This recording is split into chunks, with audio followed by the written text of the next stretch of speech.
السلام علیکم ورحمۃ اللہ وبرکاتہ۔ بسم اللہ الرحمن الرحیم۔ الحمد للہ رب العالمین، اللہم صلی علی محمد وعلی آل محمد وسلم۔ جیسا کہ حدیث کے تسلسل میں قرآن مجید کے بارے میں ذکر کیا جا رہا ہے، آپ صلی اللہ علیہ وسلم کا ارشاد مبارک ہے کہ ہر چیز کو زنگ لگتا ہے، دلوں کا زنگ کیسے دور ہوتا ہے؟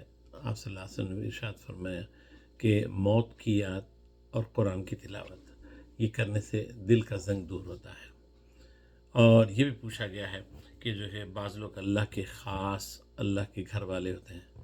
پوچھا گیا وہ کون لوگ ہیں جو خاص اللہ کے خاص گھر والے ہوتے ہیں؟ تو فرمایا گیا کہ وہ قرآن والے ہوتے ہیں، جو قرآن کو پڑھتے ہیں، وہ لوگ خاص ہیں۔ اسی تعلق میں امام احمد بن حنبل رحمۃ اللہ علیہ کے بارے میں ایک ذکر کیا جاتا ہے کہ آپ نے ارشاد فرمایا، خواب میں مجھے اللہ کی زیارت ہوئی۔ خواب میں اللہ کی زیارت ہو سکتی ہے، ممکن ہے یہ۔ تو جب مجھے خواب میں اللہ کی زیارت ہوئی، میں نے پوچھا یا اللہ، آپ کا قرب حاصل کرنے کا سب سے بہترین طریقہ کیا ہے؟ آپ کی قربت حاصل کرنے کا سب سے بہترین طریقہ کیا ہے؟ کون سی چیز ہے؟ تو اللہ سبحانہ وتعالیٰ نے ارشاد فرمایا، احمد میرا کلام یعنی قرآن مجید کی تلاوت کیا کرو، اس سے میرا قرب حاصل ہوتا ہے۔ پھر امام احمد بن حنبل رحمۃ اللہ نے پھر پوچھا کہ یا اللہ، سمجھ کر پڑھنا یا بغیر سمجھ کر پڑھنا؟ اللہ سبحانہ وتعالیٰ نے ارشاد فرمایا، سمجھ کر یا بغیر سمجھ کر، دونوں طریقوں سے میرا قرب حاصل ہوتا ہے۔ تو اس سے معلوم ہوا ہے کہ جو قرآن کو پڑھنے میں یہ بڑی فضیلت ہے، چاہے آپ سمجھ کر پڑھیں یا غیر سمجھ کے پڑھیں، اور بہتر ہے سمجھ کے بھی پڑھیں۔ اور اسی طریقے سے آئیے کہ جو ہے جانتے ہیں کہ قرآن مجید میں جملہ سورے کتنے ہیں؟ تو اس میں جو ہے اس میں جملہ 114 صورتیں ہیں، 114 صورتیں ہیں، سورہ فاتحہ سے لے کے سورہ ناس تک 114 صورتیں ہیں۔ اور آپ یہ بھی ایک چیز دیکھیں کہ قرآن مجید کو 30 پاروں میں تقسیم کیا گیا ہے۔ یہ حضور صلی اللہ علیہ وسلم کے بعد کے زمانے میں یہ عمل آیا ہے، یہ جو تبدیلی آئی ہے، اس کو بولتے بدعت حسنہ بولتے، اچھی بدعت۔ پورے قرآن مجید کو کیا کیے ہیں؟ 30 پاروں میں تقسیم کیے ہیں۔ اور اسی طریقے سے پورے قرآن مجید کو 7 منزلوں میں تقسیم کیے گئے ہیں، 7 منزلیں قرآن مجید کے اندر، اور 30 پارے ہیں، 114 صورتیں ہیں۔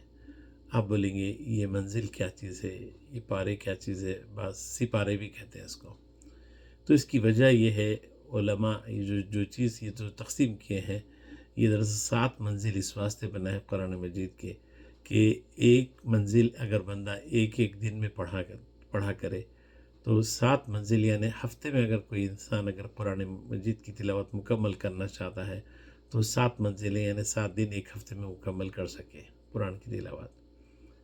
اور یہ جو 30 پارے جو تقسیم کیے گئے ہیں اسی وجہ سے، اسی نیت سے کہ اگر روزانہ انسان اگر ایک پارہ یا ایک سپارہ تلاوت کرے تو کم از کم 30 دن میں ایک قرآن مکمل کر سکتا ہے، جس طریقے سے ہم رمضان میں کرتے ہیں۔ تو یہ بھی جو بدعت ہے، یہ بدعت حسنہ ہے، یہ انسانوں کی سہولت کے لیے کی گئی ہے، اور اس کے جو ہے قیامت کے خلاف کسی نے نہیں کہا ہے۔ اور ہم دیکھتے ہیں، دیکھیے ایک ایک پارہ پڑھتے ہیں اس طریقے سے۔ اور حدیث میں آیا ہے کہ کم از کم قرآن مجید کو 3 دن سے کم کے مدت میں مکمل نہیں کرنا، کم از کم 3 دن میں، زیادہ سے زیادہ۔